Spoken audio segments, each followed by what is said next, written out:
Olá, hoje a gente vai mergulhar numa verdadeira jornada diagnóstica, sabe? Para entender como que uma simples amostra vira aquele laudo de laboratório que, no fim das contas, pode salvar uma vida.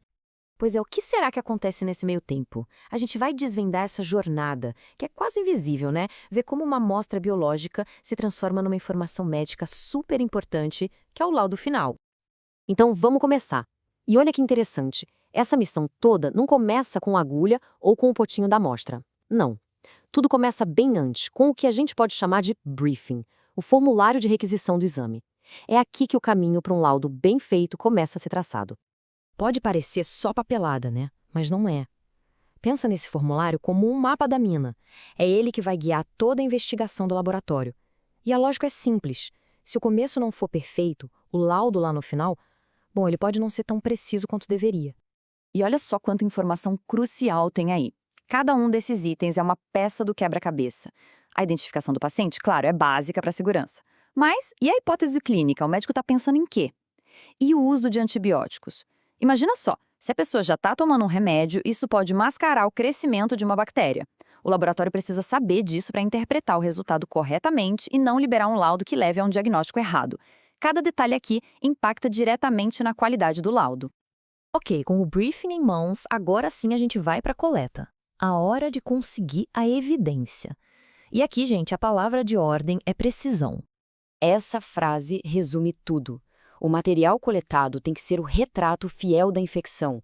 Se na hora de coletar vem junto uma contaminação da pele, por exemplo, é como se um intruso entrasse na cena do crime. Isso pode confundir toda a análise e levar a um tratamento que não tem nada a ver. Ou seja, um laudo de qualidade depende, e muito, de uma coleta de qualidade. A hemocultura é um exemplo perfeito desse cuidado todo.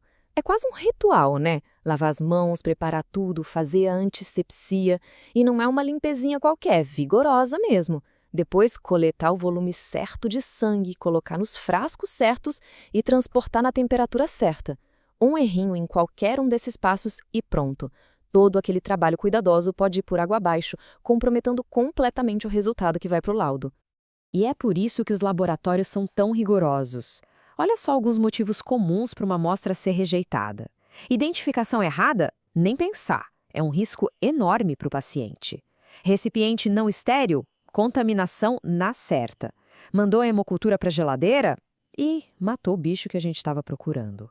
Cada uma dessas regras existe para uma coisa: proteger a investigação e garantir que o laudo final seja confiável. Certo, a amostra passou por todos os critérios, foi aceita. Agora, a mágica, ou melhor, a ciência começa. É aqui que o trabalho de detetive realmente se inicia, e a missão é tornar visível o que é invisível a olho nu. E a primeira ferramenta desse detetive é uma técnica super clássica, a coloração de Gram. É um processo de tingimento, basicamente. A amostra é passada na lâmina e recebe uma sequência de corantes. No final, dependendo da cor que a bactéria fica, roxa ou rosa, a gente já consegue dividir ela em um de dois grandes grupos. Essa é a primeira grande pista e é uma informação tão importante que muitas vezes já é liberada no laudo preliminar para o médico. Depois de dar uma espiada no microscópio com um grão, o próximo passo é fazer o micro-organismo crescer. A amostra é plantada no que a gente chama de meios de cultura. Pensa nesses meios como pratos com diferentes tipos de comida para bactérias. Cada tipo de bactéria tem a sua preferência. O objetivo é dar para ela um ambiente perfeito para se multiplicar e formar colônias, que são esses pontinhos que a gente consegue ver.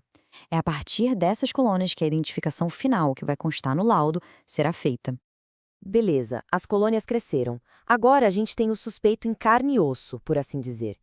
A próxima fase é exatamente essa: interpretar todas as pistas para dar um nome e um sobrenome para esse patógeno e, finalmente, começar a montar o laudo definitivo. Lembra da coloração de Gram, que deixava as bactérias roxas ou rosas? Então, essa é a primeira grande divisão. As que ficam roxas são as gram-positivas, as rosas, gram-negativas. Isso acontece por causa da diferença na parede celular delas. Saber isso já é um divisor de águas na investigação. É como num filme policial, saber se o suspeito é homem ou mulher. Já elimina um monte de possibilidades e direciona quais serão os próximos testes, inclusive quais antibióticos testar.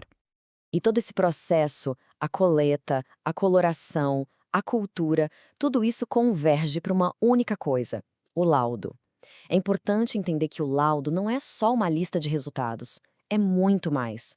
É uma interpretação de um especialista que transforma todos aqueles dados de laboratório em uma informação clara e útil para o médico, indicando o que foi encontrado e, principalmente, como combater. Então, vamos dar uma olhada mais de perto em como esse veredito final é apresentado. Como é que todas essas pistas se juntam nesse documento que vai guiar a decisão do médico.